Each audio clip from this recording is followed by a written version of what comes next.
Pronto, eu acho que eu já estou de volta, né?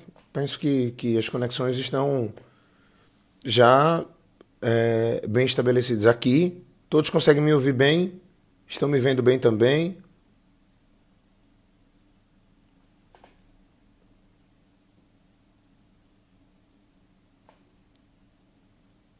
Vamos lá, vamos esperar o Marcelino, ver se as condições técnicas dele se resolvem. Mas enfim, enquanto o Marcelino não entra, eu estava falando sobre ele, né? Pronto, ele acabou de entrar. Vamos lá agora, vamos torcer. Pode manter. Vamos lá. Eita, eu continuo. Aqui eu estou vendo parado e eu estou vendo você se mexendo. Aqui eu ainda não estou vendo a tua imagem, mas Você está me ouvindo? ouvindo já. A imagem ainda não apareceu para mim. É engraçado, né? Eu estou vendo, ó, estou vendo você se mexendo, eu estou vendo as pessoas entrando ali, o Gabriel, o Vidal, mas não estou em movimento. Mas você está me ouvindo bem aí.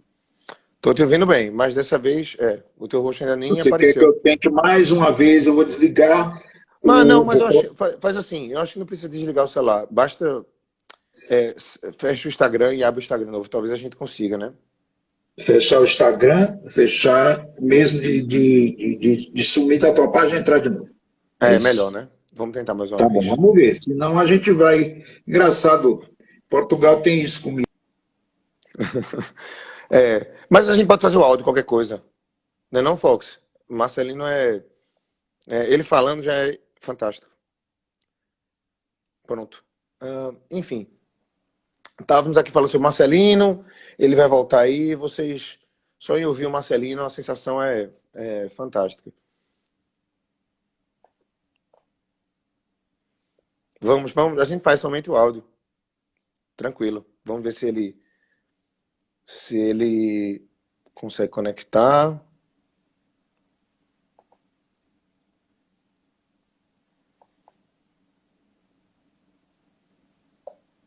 Vamos lá, Marcelino. Agora vamos ver se a gente. Oi, Walter. Oi, agora? Veja, eu te vejo bem, mas a câmera está travada. Qualquer coisa a gente pode manter o áudio e a gente espera se vai melhorando a conexão, né? Eu, na verdade, eu inclusive estou te vendo agora, estou me vendo em movimento. Antes eu nem me vi em movimento. Então vamos Pronto, talvez a conversar conexão, aqui. mas. Vamos, está me ouvindo bem, não é, Marcelino? Estou te ouvindo bem mesmo. As pessoas estão ouvindo tudo bem? Vai ficar aquela voz ali de Pernambuco, vindo do além aí no juiz de vocês. Vocês fecham os olhos e aí pensem em Jesus e em Lampião e vai dar certo. Pronto, então vamos lá. Marcelino, primeiro eu queria te agradecer imenso assim, por ter aceito esse convite. Na verdade, agradecer sempre os convites que a gente faz e tu sempre aceita e tal. Então, brigadíssimo por aceitar essa conversa aqui. Muito obrigado. Eu estou muito feliz de estar aqui contigo, assim, um amigo antigo já, um cara que divulga muito o meu trabalho, gosta muito de literatura. Nos encontramos aí no Porto, numa viagem incrível, inesquecível. Você foi meu cicerone, extraordinário aí no Porto. Temos histórias ótimas a contar, não é? Inclusive, o Walter Hugo está aqui online e no jantar com o Walter e com o Lira, ficamos até presos no elevador junto, né? Levamos uma bronca Walter Hugo do porteiro. Walter Hugo é maravilhoso, a história é bem rapidinha, eu vou contar. E quando marquei com o Ivan para ir jantar com o Lira Neto e com a Adriana, e aí com o Walter Hugo Mãe. Quando estávamos dentro do elevador indo para a casa do Lira Neto, o elevador quase despenca, a gente ficou preso no elevador sem conseguir sair, e íamos morrer, eu e o Ivan, a caminho da casa do Lira Neto, com o Walter Hugo nos aguardando lá com a Adriana, mulher do Lira, ou seja, ia ser um negócio, uma tragédia sem igual, hein? Marcelo, e o mais engraçado foi que quando o porteiro foi nos amparar, ele nos deu uma bronca, né? Quer dizer, a gente teve culpa de ter quebrado o elevador, porque ficamos presos. E a gente não sabia onde é que a gente ia descer, em que andar que a gente ia descer. E aí, curioso é que abriram uma fresta. Quando a gente viu, estava a cabecinha do Lira Neto, a cabeça do Walter Hugo Mãe e da Adriana, os três aguardando a gente. Eu digo, eu já cheguei no céu, deve ter sido, nós morremos. Pois é, foi um dia muito engraçado. Mas Marcelino, obrigado de novo. Eu estava falando aqui, antes de você entrar, de como surgiu, né, minha relação com você há muitos anos atrás. Eu lhe conheci através de uma narração de um trecho de obra sua, ou seja, nada mais sonoro, fantástico do que aquilo. Então, eu sempre li suas obras a partir da sua narração, né, lembrando da sua forma de narrar. E lembro que no dia da minha dissertação de mestrado, da minha qualificação, quis o destino que você estivesse em João Pessoa e nós tomássemos uma cerveja naquele mesmo dia. Então, acabou que você Lembro sempre está perfeitamente. aí. Foi massa. Foi, você estava na leitura da dissertação, quando viu que eu estava em João Pessoa, nós tomamos uma bela cerveja lá em João Pessoa, ali na beira-mar. Quando eu fui a Exatamente. Porto, você estava aí. Você está fazendo um trabalho maravilhoso com esse, o que eu cresci ouvindo, cara. Que trabalho maravilhoso. Acompanhando a história da música brasileira associada aí à história do nosso país. Muito lindo o trabalho, lindo demais. E o Walter, que está aqui também, foram grandes incentivadores. Assim, no início, né, eu estava ainda entendendo o que é que eu ia fazer, a ideia, e vocês incentivaram. Então, isso foi um grande motor para o projeto, não tenho dúvida. Vocês dois foram grandes motores para o projeto. E, enfim, agora eu quero lhe perguntar logo uma coisa, que é a primeira pergunta que a gente faz nesses momentos, né? Marcelino, o que é que você, né, cresceu ouvindo quando criança e depois cresceu lendo também, lendo e ouvindo, ouvindo e lendo, enfim. Quem estiver chegando agora, viu, eu não morri, não. Eu estou aqui só minha voz, porque travou aqui uma conexão Vila Madalena e Porto, lá em Portugal, com meu amigo Ivan, pernambucano. Quero dizer o seguinte, cara. Olê, mulher rendeira, olê, mulher rendar, tu me ensina a fazer renda, que eu te ensino a namorar. Era minha mãe cantando na cozinha, Luiz Gonzaga, cara. O primeiro show que eu vi na minha vida foi do Luiz Gonzaga, eu em cima dos ombros de meu pai, na cidade de Paulo Afonso, na Bahia. E eu tive medo do Luiz Gonzaga porque eu achava que ele era um cangaceiro, porque se falava muito em Lampião e ele tinha aquela roupa, né? Chapéu de couro na cabeça. Lembro Uhum. perfeitamente do meu primeiro show, porque meu pai amava Luiz Gonzaga, a família toda e minha mãe também. Minha mãe, quando estava muito feliz, cantava Luiz Gonzaga. Aí eu dizia, a véia está com dinheiro. Exatamente, a véia está com dinheiro porque se ela estava cantando, ela estava bem. Quando ela não estava cantando, ela estava muito furiosa. Então, Luiz Gonzaga, cara, Luiz Gonzaga eternamente ali, muito tempo, convivendo com aquelas narrativas do Luiz Gonzaga, né? Então, é a pessoa que eu já digo aí de cara, que eu vi sempre, ouço sempre. Se a imagem estivesse em movimento, eu estava até para te mostrar capas de discos que eu ainda tenho de vinis aqui do Luiz Gonzaga, mas infelizmente só está a minha voz, igual a do Luiz Gonzaga. Presença física nenhuma. E o que mais, Marcelino, assim, te remete ao imaginário ainda de infância, depois da adolescência? Eu digo a você o seguinte, que reza, ladainha, também não deixa de ser uma canção, um Sim, queixume, sim. né? Uma Uhum. lamúria. Então, muita reza.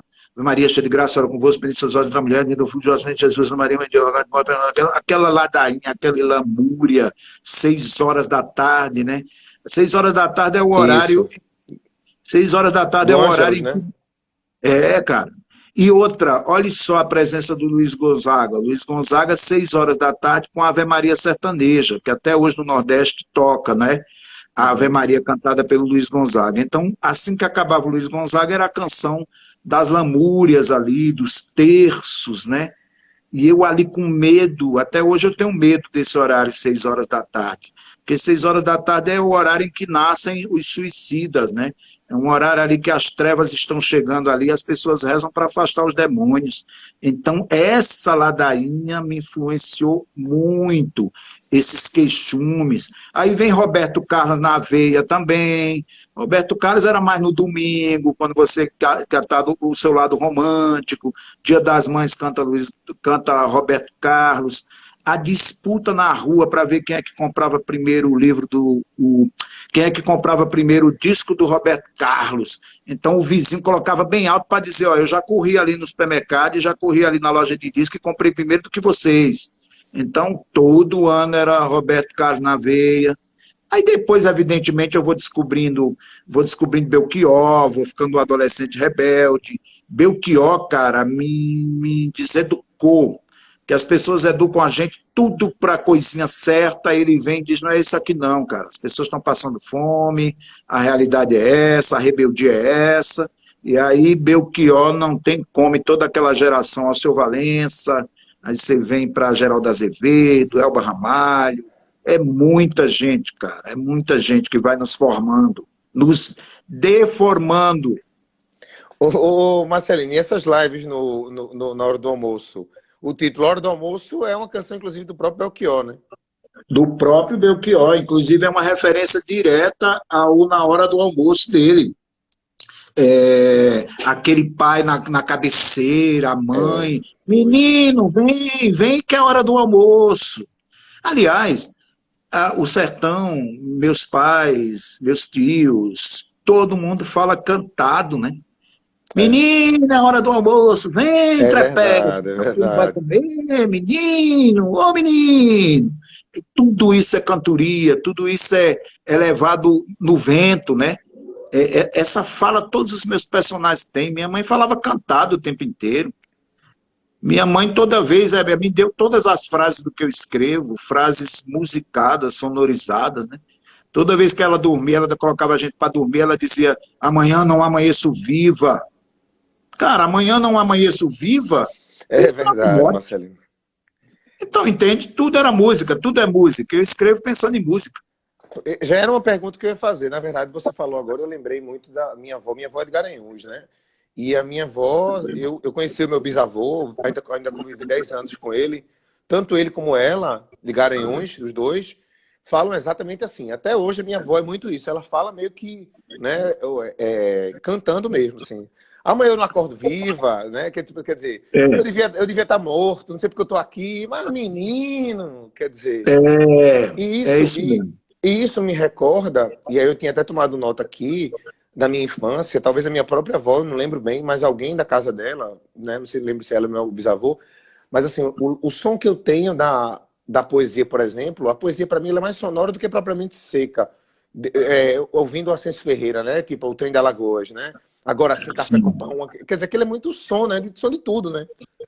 É, não há dúvida, me encantou muito, por exemplo, quando eu li, o primeiro poeta que eu li foi Manuel Bandeira, e você falando de trem, quando Manuel Bandeira escreve Trem de Ferro, né?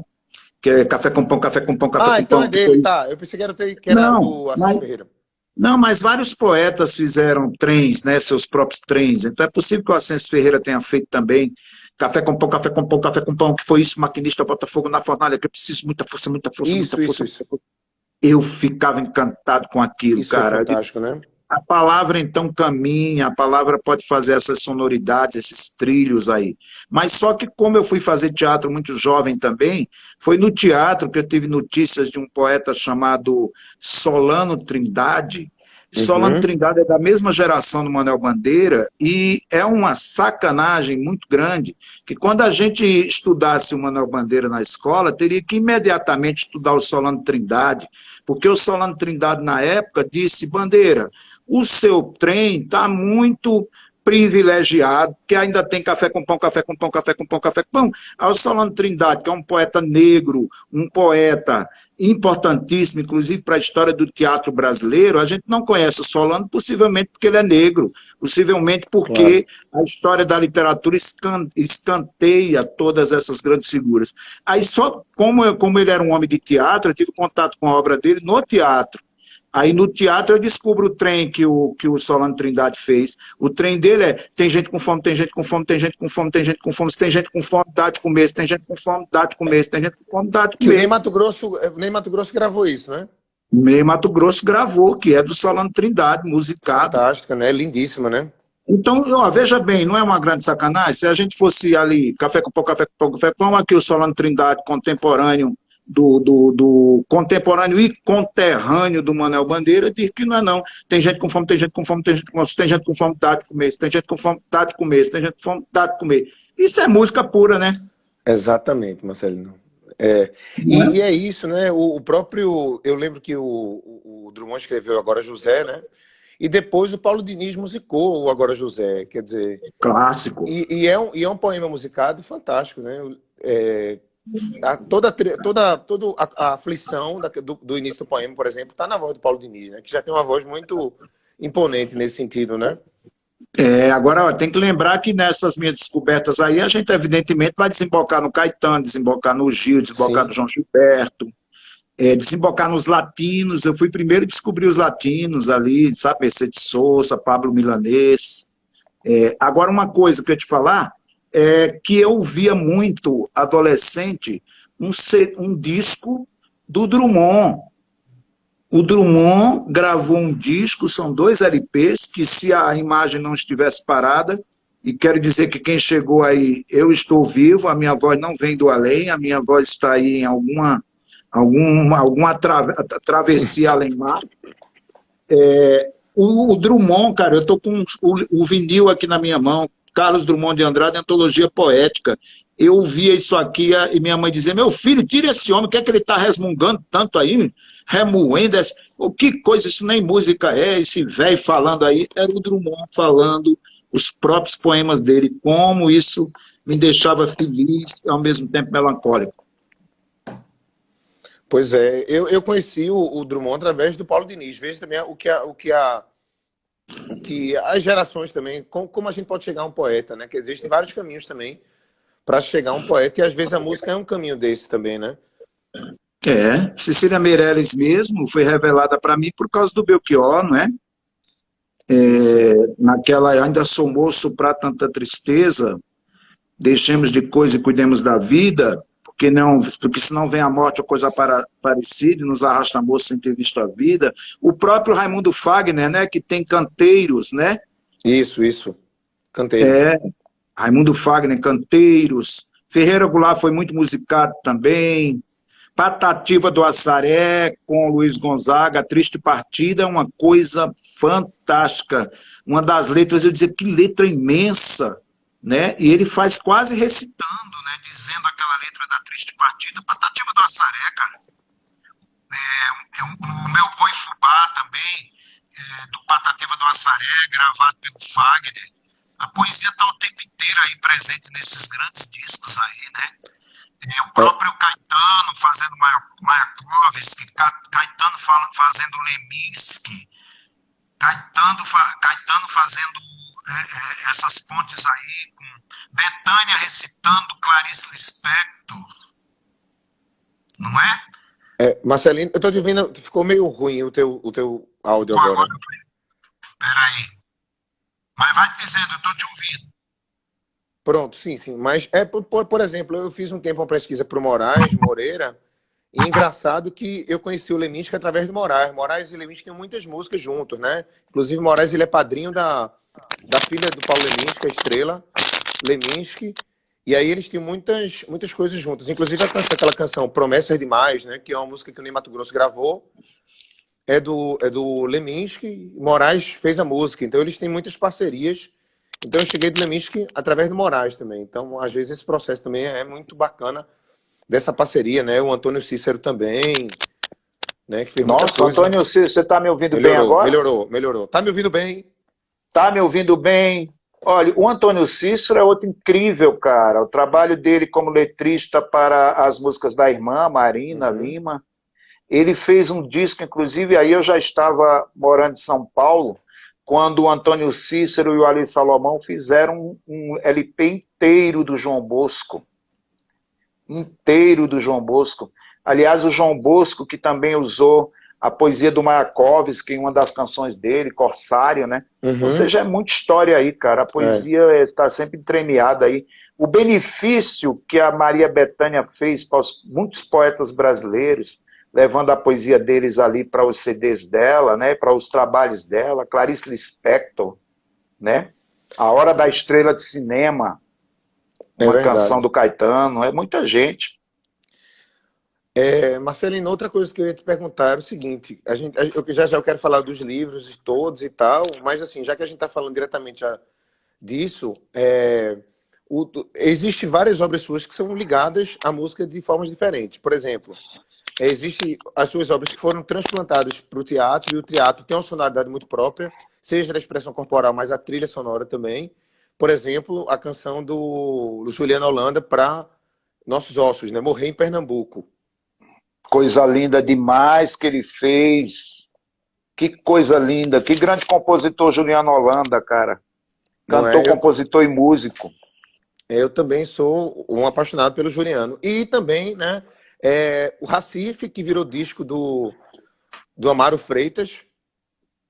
Amaro Freitas, que é companheiro da Luna Vitrolira, uma Sim, poeta lá sim. de Pernambuco, e aí, conversa vai, conversa vem, ela falou para ele do Recife, ele já me conhecia aí, não pessoalmente, mas de trabalho, ele disse, aqui está o nome do meu próximo trabalho. Recife é o nome do Recife em árabe, né? Vem Uhum. do árabe. Recife vem de Arrecife, então Recife, Arrecife, Recife.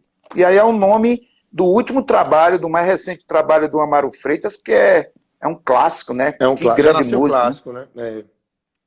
É. Eu tava contando, assim que você foi entrar, que quando eu vim para Portugal, eu tive que escolher poucos livros para trazer, porque eu não podia trazer todos, né? E trouxe somente 5 do Marcelino.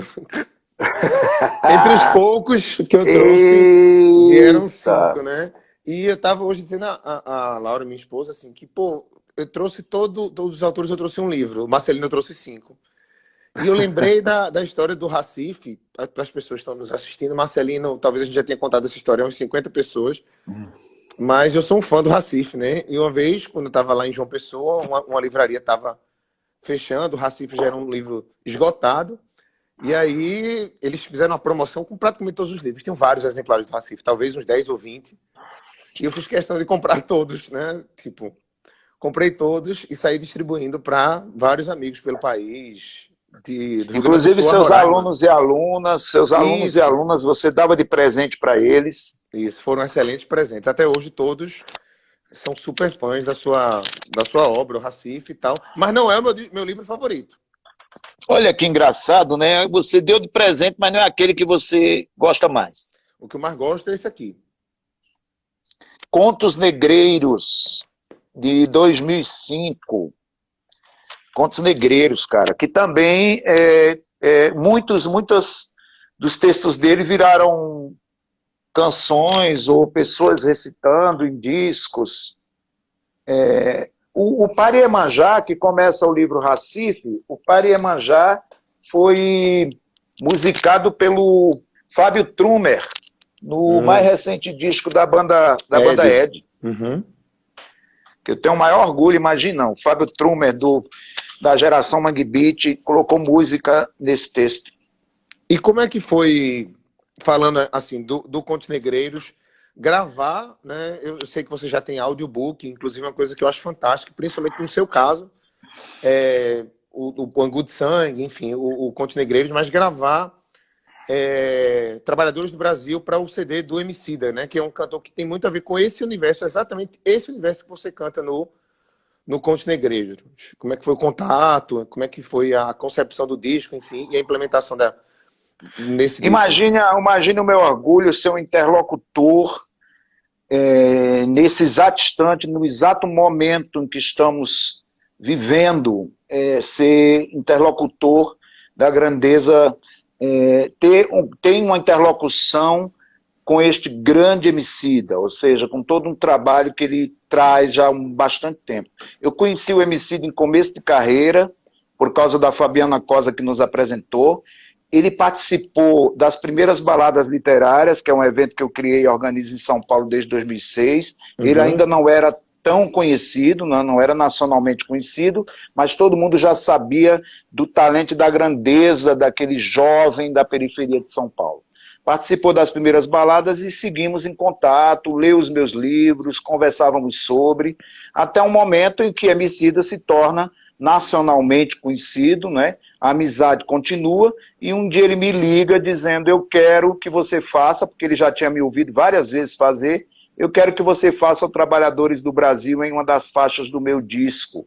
Aí eu digo, mas Emicida, ele falou, não, venha cá. E era um CD que tinha participação do Caetano Veloso, tinha participação da Vanessa da Mata. Isso. E aí, poxa, aí eu cheguei lá no estúdio, eu gravei lá de uma vez lá e disse, se você quiser eu repito aquele. Ele falou, não, exatamente isso aí, é isso que eu quero, tá ótimo. E aí eu fiquei muito orgulhoso, sabe? Porque tem um CD mais recente dele, é um anterior, mas É. isso também me abriu um diálogo com o público dele, que muita gente até hoje, inclusive muita gente amiga, assim, me procura, gente que se tornou amigo, que se tornou amiga minha, me procurou por causa do Emicida, porque ele tem aí um outro público, né? E o Emicida gosta sempre de colocar literatura e outras frentes de batalha ali no que ele faz, né? Aí é um orgulho muito grande, sabe? É um orgulho demais. E agora mesmo que fez 10 anos do primeiro disco dele, aí ele me ligou, me convidou para participar de uma publicação em que cada pessoa convidada, escritor, poeta, ficava com uma canção dele para escrever algo a partir daquela canção. Aí eu participei desse livro dele no final do ano passado, antes da pandemia. Então a gente está sempre aí em contato, é um artista que eu admiro demais e tenho muito orgulho de ser um interlocutor constante do que ele faz. E engraçado que no Contos Negreiros, uma coisa que assim que eu comecei a ler, já na época, na altura faz vários anos, que me chamou a atenção é a forma como ele é dividido, né? Ele não é dividido em capítulos, e sim em cantos, curiosamente também, né? Muito dentro da proposta do próprio livro, né? Vocês sabem que eu nunca chamo meus contos de contos, nunca chamei. Uhum. No balé ralé eu chamo de improvisos, porque improviso pode ser um passo do balé, como pode ser um improviso nordestino e sertanejo, um Um improviso de repente, viola, alguma coisa do de tipo, sim, sim, repente. sim. No Recife eu chamo de cirandas e cirandinhas. No Contos Negreiros eu chamo de cantos. Por que isso? Exatamente porque eu vejo uma ligação mais com a poesia falada, com o cordel, com a música, com o repente, do que, digamos, com uma prosa mais sisuda, mais tradicional. Eu estou sempre ligado a essa reza, a esse canto. Tanto é que quando eu termino de escrever um texto, eu rezo o meu texto inteiro. Nossos Ossos, o meu primeiro romance, eu rezei ele inteiro. Como se rezasse às 6 horas da tarde, naquele horário em que os suicidas, Nice, né? em que os suicidas nascem. Então é assim, Ave Maria, cheia de graça, com você, a mulher bem. Aí eu leio o meu texto todinho rápido para ver se está com algum problema de ritmo. Então isso é coisa de ouvido, né? Isso é coisa de alguém que acredita na palavra como uma eletricidade sonora, uma ladainha. Todas as vezes que ia preparar uma aula sobre a questão do racismo no Brasil, ou algum tema relacionado à África, né, que passou a ser obrigatório a partir do governo Lula se estudar, eu usava muito um conto do Contos Negreiros, que não é o Trabalhadores do Brasil, exatamente o Solar dos Príncipes, né, de quem vai filmar e tal. Aquele conto, para mim, é fantástico, né? O canto do Solar dos Príncipes. Né? Todo mundo entra lá na favela e tal, mas esse espaço aqui a gente não pode. E aí, eu lembro, Marcelino, que tem até um amigo meu que está acompanhando a gente aqui, André Fox, eu sempre unia para preparar esse material e sempre me emocionava, era unir o seu livro, Contos Negreiros, né, ao lado B, lado A do Rapa, que é um disco que eu acho fantástico, inclusive já fiz, foi um dos primeiros episódios aqui, e unir ao documentário Notícias de uma Guerra Particular, sabe? O Notícias de uma Guerra Particular, que eu até falei no episódio do Rapa. Então, era uma tríade para mim que fazia um sentido social muito forte, sabe? E certa vez, quando eu ia para o trabalho, eu ia em ônibus, né? Em um ônibus que saía do subúrbio para a cidade, chamava-se P15, sabe? Então é um ônibus que carrega basicamente pessoas pobres, né? E aí uma vez eu estava indo para o trabalho, quando eu entrei no ônibus, eu tinha lido Contos Negreiros, talvez na semana anterior, ainda muito chocado pelo livro, né? Associando ao Rapa, uma banda que eu sempre ouvi muito. E aí eu cheguei na sala de aula e antes de começar a aula eu disse assim, pessoal, todo P15 tem um pouco de navio negreiro, sabe? Porque tinha música do Rapa, né? Sim, Camburão sim, tem um pouco de claro. navio negreiro. Todo camburão tem um pouco de navio negreiro. E essa semana viralizou uma foto dos trabalhadores no Rio de Janeiro, todos negros, dentro de um ônibus lotado. E esse meu amigo mandou uma foto, né, de um dia que a gente conversou há muitos anos atrás, eu falei que todo P15 tinha um pouco de navio negreiro. Então, isso deve, assim, muito, né, eu devo muito isso também a você, assim, o despertar de uma consciência que às vezes a gente não tem, entendeu? Quando escrevi Contos Negreiros, eu usei a epígrafe do Marcelo Iuca para um canto chamado Esquece. Eu uso exatamente, todo camburão tem um pouco de navio negreiro.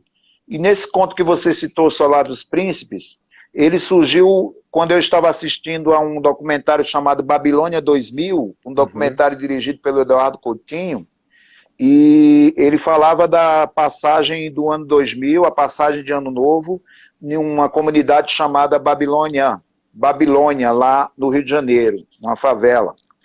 E aí eu fui assistir ao documentário, como acompanhei todos os trabalhos outros do Eduardo Coutinho. Eduardo, né? O fim, o E princípio. tinha um momento desse documentário que uma mulher muito pobre lá no morro, ela aparecia oferecendo Coca-Cola para a equipe. Ela dizia, quer Coca-Cola? Só que ela sempre guardava uma Coca-Cola de 2 litros para a equipe, para quem chegasse. E o Eduardo Coutinho, creio eu, possivelmente numa edição não muito feliz, essa cena era repetida várias vezes, toda vez que as pessoas chegavam na casa dessa mulher. Aí eu, assistindo a esse documentário aqui em São Paulo, eu fiquei muito triste com isso, porque a sala inteira ria toda vez que essa mulher aparecia oferecendo a Coca-Cola. Quando eu saí do cinema, eu já sabia que ia escrever um conto em que eu faria o contrário. Eu faria 5 pessoas descerem um morro, que não é o da Babilônia, eu chamei de Morro do Pavão, para que filmassem a vida do morador de classe média alta, fosse entrar num prédio de luxo, e o que é que aconteceria com eles se eles fossem gravar sem avisar, sem prévio aviso. Eles não saem da porta do condomínio. E eu cito essa parte da Coca-Cola, eu cito essa parte lá no texto, e entrou no livro Contos Negreiros. O Eduardo Coutinho, uma vez foi a um evento no Itaú Cultural, e o Itaú Cultural, em vez de fazer uma pergunta para ele, disse, Eduardo, a gente gostaria de te mostrar um escritor lendo um conto e que você comentasse ao final da leitura. Quando ele assistiu a minha leitura, que foi transmitida em um telão, ele terminou de assistir e disse, mas aí é o meu filme. Tem uma parte da Coca-Cola no filme. Olha que coisa incrível. Incrível. O que é que são esses momentos? Isso que eu estou dizendo está no YouTube. Se você procurar Itaú Cultural, Eduardo Coutinho, palestra, você vai chegar a essa imagem que aparece, a minha imagem lendo, e depois o comentário dele de uma co-diretora que estava com ele, reconhecendo que ali, e ele comenta, não, de fato, tem esses limites mesmo, às vezes eu sou mais feliz numa edição ou noutra, ele foi comentando a partir da leitura desse conto. O que, de alguma forma, completa a minha vingança, porque eu escrevo para me vingar e para fazer um comentário que eu não aguento, porque a minha mãe oferecia o que não tinha. A minha tia e todas as minhas mulheres do sertão, e você sabe muito bem, você chega a casas muito humildes, mas você não sai sem tomar um café, sem comer um pedaço de melancia. Então, quando se ria daquela mulher oferecendo a Coca-Cola, estava rindo da minha mãe, da minha tia, da minha vizinha e de todas essas guerreiras que eu conheço pelo Nordeste do Brasil. É verdade, Marcelino. E essa relação que eu te falei, né? Eu, apesar de ser nascido e criado na capital, né, no cosmopolitismo ali de Recife, os meus avós são basicamente do interior, né? Ali do Agreste, próximo ao sertão, mas ainda Agreste. Então, o núcleo familiar é todo assim, Surubim, Garanhuns, e aí eu via muito quando era pequeno nessas regiões, é exatamente isso que se aparenta, né? O que você não tem, você quer oferecer, e nos mais velhos você ainda percebe muito isso, né? Seja na minha avó... Eu respeito muito, eu vim para São Paulo há 28 anos, eu vim morar na casa de um amigo, por sinal é seu xará, chamado Ivan Cabral, que voltou para o Recife, para Olinda. Ele e o Ivan Cabral dividiu o que não tinha comigo. Os grandes amigos e amigas dividem o que não tem.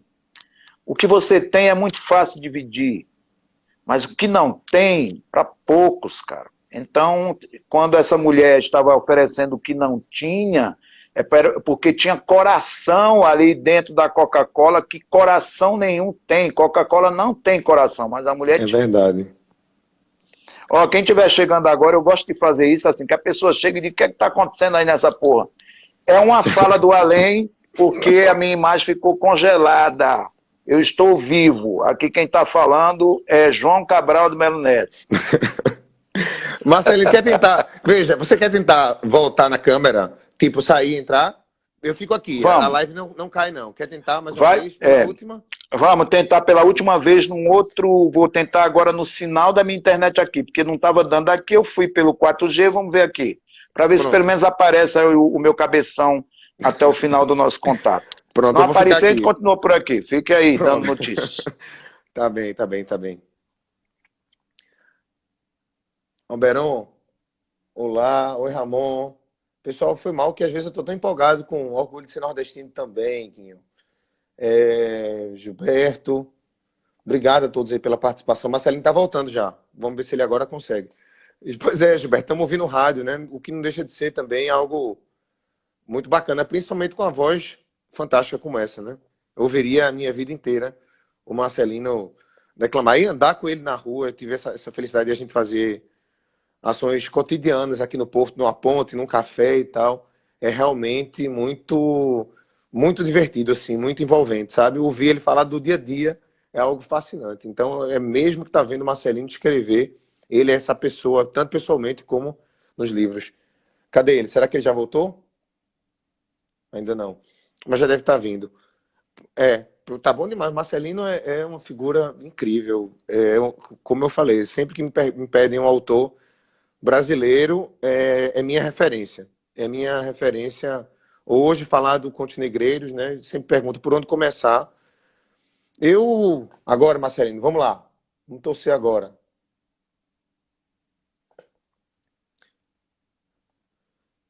E agora? Ó, agora eu parei aqui. Agora Tá vendo? eu só estou te ouvindo, não estou te vendo. Não tem jeito. Não tem jeito, não. Ai, nossa senhora, mas agora nem teu rostinho aparece. Quantos minutos nós temos? Agora vou entrar de novo, vai enrolando. Eu vou entrar de novo no que a gente estava antes. Pronto, tá bem. Pronto. Quantos minutos faltam aí ainda? Qualquer coisa a gente pega 15 minutos da outra Eu acho que coisa lá. acho que ainda faltam uns 15 minutos, uns 20 Vamos minutos, lá. pelo menos a gente tem. Pois é, Tô voltando. O Walter acabou de escrever uma coisa interessante. Mesmo sem imagem, melhor live do ano. Olha, Walter Hugo Mãe, eu tenho que voltar aqui para contar uma história maravilhosa que está acontecendo nesse exato instante aqui no Brasil, de uma carta que continua viralizando do Walter Hugo Mãe aqui no Brasil. Eu até falei para ele já. Estou voltando em um minuto. Tá bom. Vamos esperar o Marcelino, ele já está voltando. E ele prometeu fazer uma leitura de algum conto, de algum canto. Mas assim, eu vou pedir a ele um especial. Walter, você está convidado também, viu? Para essas conversas, já é um queridíssimo também. Só para falar aqui sobre o Marcelino também, como eu falei, eu conheci o Marcelino no mesmo dia que eu conheci o Chico Sá, e foi uma loucura, assim, uma paixão sonora, visual, imagética, assim, à primeira vista. Para quem não conhece, o Marcelino não tem só livro de contos e cantos, né, curtos, ele tem uma prosa longa, que ele chama de conto longo, que é o Nossos Ossos.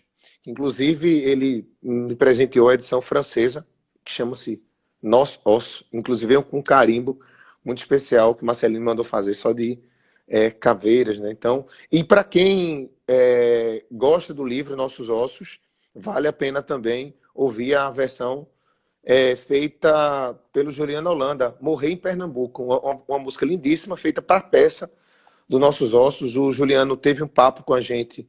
Foi nossa segunda live aqui e está salva, onde a gente deixou um trecho reservado e falamos do Marcelino Freire. Então, Morrer em Pernambuco. Quanto à participação do Marcelino no disco do Emicida, ele participa da faixa número, eu acho que 10 ou 11, né, do disco lançado em 2015 pelo Emicida, declama Trabalhadores do Brasil, que é o canto inicial do disco dele, né, do Contos Negreiros. Pronto, Marcelino. Você aceita? Eita, Agora voltou. Não. Voltou, mas não tem jeito, é só Pronto, fala. mas deixa assim, pelo menos fica o seu rosto aí. Não tem jeito. Mas, tá ótimo. de qualquer forma, estou voltando aqui. Quantos minutos nós temos aí mais com esse zigue-zague? Pense que uns 15 minutos ainda.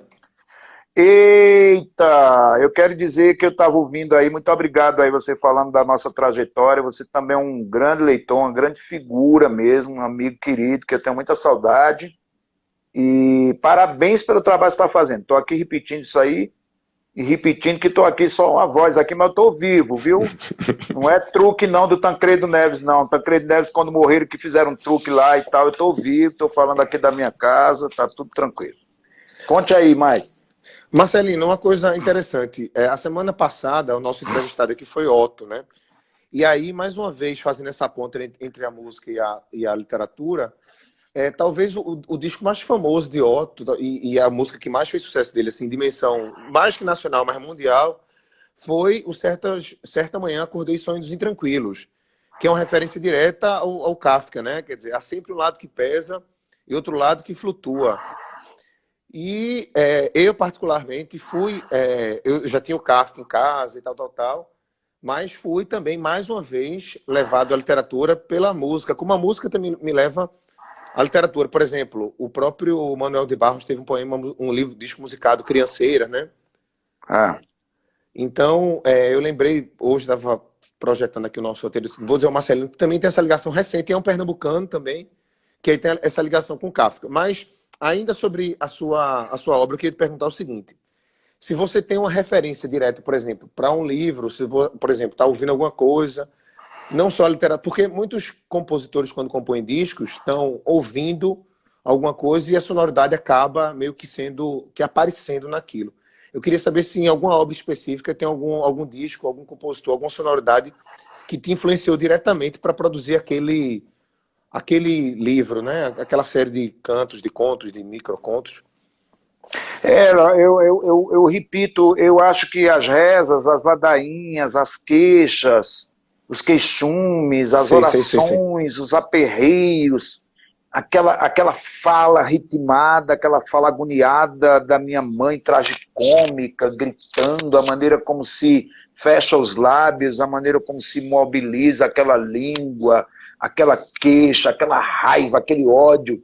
Isso tudo para mim é música pura, é ruído, é punk, é rock, é tudo mais. Claro que, veja bem, eu não sabia mesmo, porque eu sou de Sertânia, saí de Sertânia, Sertânia é sertão de Pernambuco, eu saí com 3 anos de idade, não pensei que Sertânia fosse me influenciar.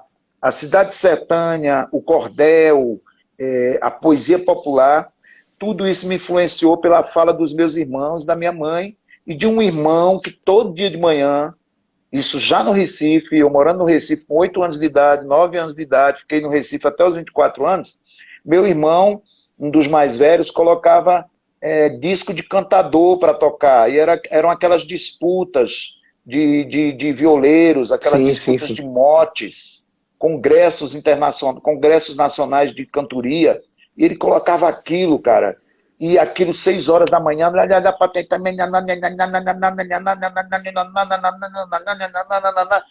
e aquele nananã, cara, pegou no meu juízo, e tudo que eu escrevo é esse meio cordelizado, essa É queixa, verdade. é esse lugar que está sempre voltando aquele acento, onde se apoia aquele grito, aquela fala, ou aquela repetição, né? Você pegar um texto que eu tinha falado aqui que tem o texto do Marcelo, é um repente, rap, esse daqui, por exemplo, que tem no Contos Negreiros, violência é o carrão parar em cima do pé da gente, fechar a janela de vidro fumê e a gente nem ter a chance de ver a cara do palhaço de gravata para não perder a hora, ele olha o tempo perdido num Rolex dourado. Violência é a gente naquele sol e o cara dentro do ar-condicionado, 1, 2, 3 horas, 4, esperando uma melhor oportunidade, e a gente enfiar o revólver na cara do cara, plaque. Violência é ele ficar assustado porque a gente é negro, porque a gente chega assim nervoso a ponto de bala, cuspindo, gritando que ele passa a carteira e passa o relógio, enquanto as bocas buzinam desesperadas. Violência são essas buzinadas, essa fumaça e o trânsito parado e o outro carro que não entende que se dependesse da gente, o roubo não demoraria essa eternidade, atrapalhando o movimento da cidade.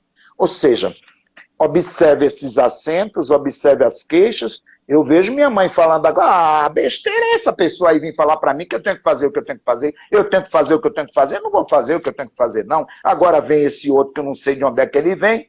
Observe, está tudo dentro dessa lamúria, dentro dessa queixa e dentro dessa urgência que o cordel tem, que o rap tem. Marcelino, alguém já te convidou para escrever letra de música? Algum músico já te convidou? Marcelino, eu queria fazer composições com você, vem aqui e tal. Já, já, mas é horrível. É É sério? horrível, porque eu não consigo ouvir aquela música que me mandam para colocar letra, porque eu não entendo onde estão aqueles acentos fonéticos, aqueles acentos lá, que eu nem sei se chama acento fonético, de tanta ignorância que é a minha. O que acontece é o contrário, pegarem o que eu escrevo e colocarem música. Então tem o Alexandre Revoredo, que é um compositor lá de De Garanhuns, que fez Garanhuns? é um parceiro constante, que já temos alguns trabalhos juntos, inclusive no último CD dele tem 2 canções, que ele pegou uns poeminhas meus e musicou. Tem um outro rapaz lá do interior de Pernambuco que fez isso também. Tem o Manu Maltês, que fez os desenhos do Recife, musicou algumas coisas também. Aqui, ó. Mas assim, mas para eu fazer, meu amigo, não tem jeito, não tem como, não há como. E o Juliano Holanda, que de alguma forma ele não musicou a minha palavra, ele musicou a atmosfera, ele fez a trilha sonora dos Nossos Ossos, adaptação teatral, e nessa adaptação ele pegou elementos e frases ali do contexto da dramaturgia para fazer músicas belíssimas, como Morrer em Pernambuco, que você citou aí. Que, diga-se de passagem, é lindíssima, né? Tem a cor do próprio livro, né? É um transplante De fantástico, né? Deixa eu dizer uma coisa para você, antes que as pessoas digam que seja propaganda enganosa, gente que ficou aí esperando, e eu vou ser bem rapidinho. O que eu estou dizendo é que tem uma carta que o querido amigo, parceiro de muito tempo, Walter Guman, escreveu para mim do mês de novembro, carta aberta a Marcelino Freire, uma carta que repercutiu muito na época que foi escrita, Uhum. falando, Marcelino, não deixe que a gente perca a maravilha do Brasil. Ele vai apontando por que a gente tem que se unir para que esse Brasil não seja destruído e se mantenha de pé. E ele citava, entre outras passagens lá, a morte de crianças que estavam em casa quando morreram, quando foram assassinadas em casa. Aí a carta do Walter Hugo, agora essa semana, voltou a repercutir, a viralizar aqui no Brasil, inclusive por WhatsApp. E as pessoas me perguntando, Marcelino, o Walter Hugo escreveu uma outra carta. Eu digo, não, é a mesma carta, porque o que ele disse lá está valendo agora ainda, e as pessoas, como ele citou uma das mortes ali acontecidas dentro de casa, disseram, ele está se referindo à morte no Rio de Janeiro do João Pedro, que foi morto em casa. Então, a atualidade desta carta é uma tragédia para a gente, ou seja, quem é que vai responder ao Walter Hugo? Quem vai responder essa carta? O Brasil vai demorar muito para responder, meu amigo Walter Hugo. O Brasil vai demorar muito para responder essa carta. Então, a qualquer momento, ela vai viralizar, porque a tragédia é grande. Então, eu falei para o Walter, eu vou escrever exatamente sobre isso, que resposta, né, usando o Walter representando Portugal, usando o Walter representando o estrangeiro, representando o mundo. Quem vai responder ao mundo essa carta dessa maravilha do Brasil que se esgota sempre, que se atualiza na tragédia? Então, é isso que eu queria comentar. Um beijo, Walter, e um beijo você também, Ivan, que está aí em Portugal. Pois é, Marcelino, fica parecendo que a semana passada, o José Eduardo Agalusa, que é outro escritor fantástico, como você, como o Walter, que está aqui também, fez a participação no Mamilos, né, que é um podcast muito bacana. E um amigo meu, que é o Luiz Biondi, inclusive está aqui, que é fã de vocês dois, e mandou, Ivan, você precisa ouvir isso. E mais ou menos ali no minuto 50, né, o Agalusa fala exatamente sobre o Brasil, né? Tipo assim, de como estão machucando o Brasil, mas não vão destruir o Brasil, sabe? Então, é de chorar. Eu vi, assim, em prantos. Indico muito, a entrevista é muito bacana, completa, do Agalusa falando sobre o Brasil. E, enfim, é um pouco sobre isso também, né, Marcelo? A gente tá vendo a notícia, no outro dia a gente tem uma notícia muito parecida. Um dos episódios que eu fiz aqui no Que Cresceu Ouvindo, eu falei exatamente um pouco sobre isso, né? Tem uma música que a Elis gravou nos anos 80, do Milton Nascimento, a Marielle, o caso da Marielle. Quer dizer, são reincidências e que parece que está se banalizando em determinado momento e que a gente precisa resistir, né? É tipo assim, é resistir para existir. Nesse caso, nesse momento, no Exatamente. Brasil. Eu acho que é isso. E o Conte Negreiros é como eu falei, eu não imaginava, né? Claro que a gente sabia o abismo que o Brasil tomava, que o Conte Negreiros voltasse assim com tanta força, né? Enquanto a gente tinha sei lá, um governo há uns anos atrás que se preocupava, de certa forma, com essa discussão, não na dimensão que precisava, porque eu acho que a preocupação tinha que ter sido um pouco maior, mas e hoje a gente está, novamente, é o caso do menino aí em Pernambuco, né, o Miguel, sabe? É. Que foi. Já estão falando que ele foi atirado, talvez atirado do nono andar, o que ainda torna a situação ainda mais grave. Ah, aí é um poço sem fundo, sem fundo, sem fundo, sem fundo. Eu queria até aproveitar que você falou Contos Negreiros do Brasil. Sexta-feira, agora, às 21h30, tem um espetáculo Contos Negreiros do Brasil, que é um grupo do Rio de Janeiro, que tem no elenco o Rodrigo França, que é um grande pensador sobre a negritude no Brasil, etc, etc, além de ser ator, diretor e tudo mais. Vai ter a exibição desse espetáculo no Sesc ao vivo, né? E o espetáculo, que originalmente é feito por 3 atores, vai ser um monólogo, por causa da pandemia, feito pelo Rodrigo França, vai ser às 21h30 de sexta-feira. Eu estou falando isso porque o Contos Negreiros do Brasil é um espetáculo que já tem quase 3 anos, circulado pelo Brasil todo, com muito sucesso, de crítica, viajaram para fora do Brasil e as questões continuam ali, esperando a nossa sensibilidade e a nossa atitude, o nosso enfrentamento. Então, só para aproveitar que você falou aí sobre o Contos Negreiros, e também falar sobre o Conto da Paz, que é um conto que, infelizmente, também é escrito há mais de 15 anos, e que, infelizmente, é atual, infelizmente, continua doendo e doendo muito.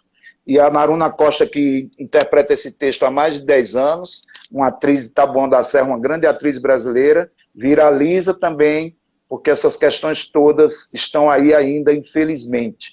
Eu adoraria que, por exemplo, a gente lesse Vidas Secas do Graciliano Ramos e a gente dissesse assim, poxa, o que é? O Graciliano Ramos escreveu aquilo, não foi para resolver o problema da seca. Que quem resolve o problema da seca são os políticos que nós colocamos lá e temos que exigir as soluções dali, dos políticos. O que Graciliano Ramos fez foi fotografar aquele momento, e se a gente daqui a 100 anos ler o livro Vidas Secas, a gente vai dizer, em algum momento, fizeram isso com o ser humano, fizeram isso com as pessoas menos favorecidas, fizeram isso com esses condenados, com esses sertanejos que nem água tinham. Fizeram, mas o registro continua lá. Em algum momento da humanidade isso aconteceu. Só que é assim, continua acontecendo. É essa a grande questão.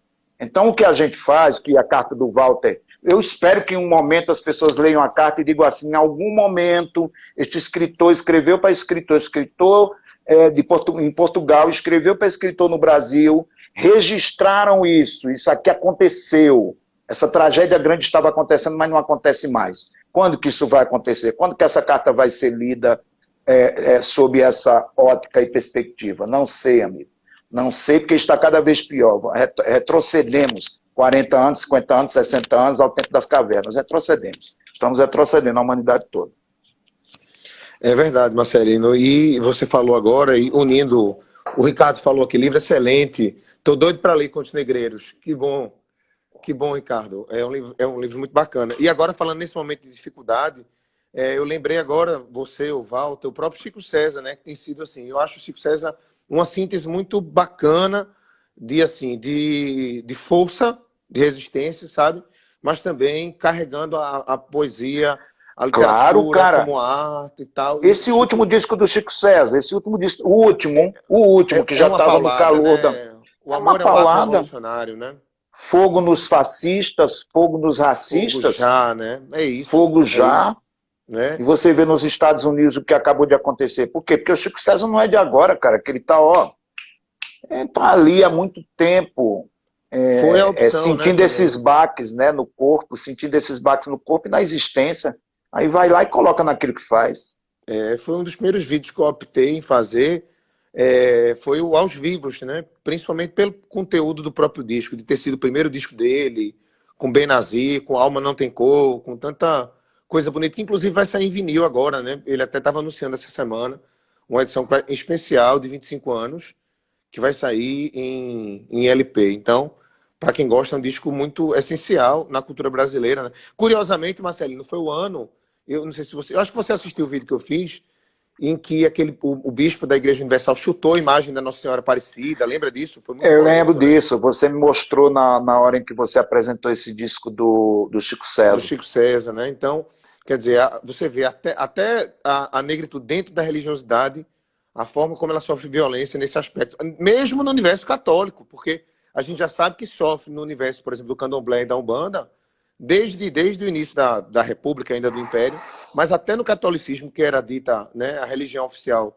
da própria República, a comunidade negra no Brasil foi violentada até nessa maneira, para você ver, né, em que dimensão a violência no Brasil em relação à cor. Você vai, a semana que vem, conversar com um grande cantor brasileiro, que é lá de Pernambuco, o Almério, e peça para o Almério, um pedido meu que eu faço, peça para o Almério cantar aqui uma canção do Chico César, que ele gravou, o que o Almério gravou, que é uma canção do Chico César que tem aí, sei lá, uns 10, 15 anos, para você ver a atualidade dessa canção e na interpretação do Almério. Eu não vou lembrar o nome da canção agora, mas diz Perto de Deus. Não sei o que, Perto de Deus. Coloquem Perto de Deus Almério e ouçam essa canção para vocês olharem Uhum. que paulada o Chico César fez essa canção, sabe? No segundo disco dele. No segundo disco. Vai estar falando agora na interpretação desse grande artista que é o Almério. Pois é. Marcelino, já já o tempo vai acabar, mas assim, a gente ainda tem um tempinho para eu te Que perguntar duas tempinho é esse? coisas. Deixa eu ver aqui, porque como a gente voltou e fechou, eu penso que talvez uns 5 minutos, de 5 a 6 minutos. Mas, deixa eu te perguntar, o que é que o grande Marcelino está lendo nessa quarentena? Você está conseguindo ler alguma coisa e ouvindo nessa quarentena? E como é que tem sido a tua relação com a criação nesse momento? Eu estou escrevendo uns textos assim, eu tenho escrito algumas coisas sobre algo que vai me afetando. Quer dizer, tem muita coisa me afetando, mas, por exemplo, eu escrevi um texto sobre isolamento social, porque as pessoas ficam, estamos em isolamento social, que isolamento social, muita gente já vive em isolamento social há muito tempo. No máximo que a gente está é numa prisão domiciliar. É verdade. A gente é privilegiado, a gente ainda tem essas conexões todas aqui para conversar. Isolamento social, aí eu quero entender porque tem essa expressão que bate no meu ouvido. Tá vendo como a coisa bate no meu ouvido? Aí bate no meu ouvido, eu vou lá escrever para tentar entender escrevendo. E escrevi um sobre grupo de risco. Os idosos estão no grupo de risco, grupo de risco, grupo de risco. Aí li matéria de gente espancando idoso aí, porque diz ele é do grupo de risco, ele vai me contaminar. Ou seja, olha essa expressão, grupo de risco, cara. Grupo de risco é porque eles correm risco ou porque eles são um risco para a sociedade? E porque querem acabar com todos os velhos e velhas do mundo, que é um problema de previdência social para pagar. Eu tenho certeza absoluta. Aí eu vou lá e escrevo um texto na fala de um velho, que eu digo, eu quero que esse velho diga o que é que ele está sentindo. Aí eu vou lá e escrevo, entendeu? Escrevi um chamado Casa Comigo, que é a minha relação com a casa, que eu nunca tive tanto tempo na minha casa. E eu digo, rapaz, essa casa daqui estava me abraçando o tempo inteiro. Então, são essas coisas que eu tenho escrito. Tenho lido bastante coisa, muita poesia, tenho falado muito com os mortos, tenho feito live com os mortos. Eu tenho feito live com os mortos. Eu tenho os meus livros todos aqui, esses livros todos não estão parados não, sabe? O livro não fica parado, o livro dorme em pé. Você vai acabar, né? Olha, temos 40 segundos. Então, Marcelino, olha, é um beijão. Um beijo, abraço. Muito obrigado por ter aceitado essa conversa. Um beijo. É uma pena que eu não tenha aparecido, mas a voz é música também. E você, beijo a todos e todas. Você é um presente. Obrigado pela conversa. Beijo grande. Vou deixar salva a live aqui. Deixe. Beijo imenso. Fiquem bem.